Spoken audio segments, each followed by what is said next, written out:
বলবো নরেন্দ্র মোদীকে এবং অমিত শাহকে যে পশ্চিম বাংলার যারা আপনার দায়িত্ব আছে তারা চোর চোর চোর।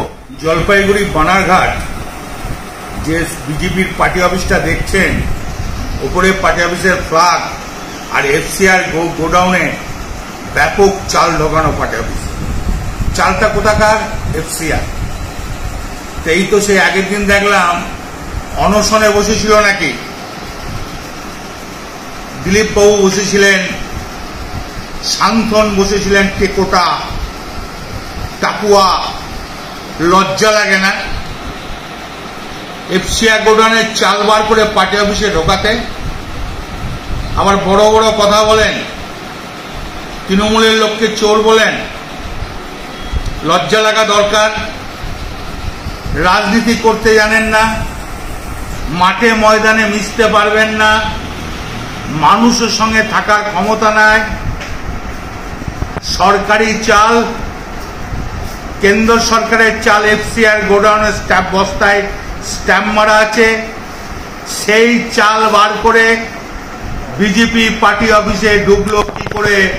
বিজেপি সরকার জবাব দাও। বলবো নরেন্দ্র মোদীকে এবং অমিত শাহকে যে পশ্চিম বাংলার যারা আপনার দায়িত্ব আছে তারা চোর চোর চোর। এ ভয়ঙ্কর চোর কেউ দেখে নাই।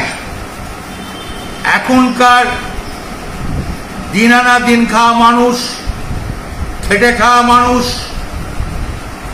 দরিদ্র মানুষ, তাদের পেটের খাবারের চাল বিজেপি পার্টি অফিসে ঢুকে আছে। এর থেকে গলায় দড়ি নিয়ে দিলীপ বাবু আপনার ঝুললে আরো ভালো হবে। আর শান্তনু না সান্তানা আমি জানি না, ওই টেকোটো মাঝে মাঝে আমি দেখি এবি আনন্দতে বসে, যেন বিরাট রাজনীতিবিদ, বিরাট ওর অভিজ্ঞতা। ওর দাদু রাজনীতি করেছে কিনা আমি জানি না।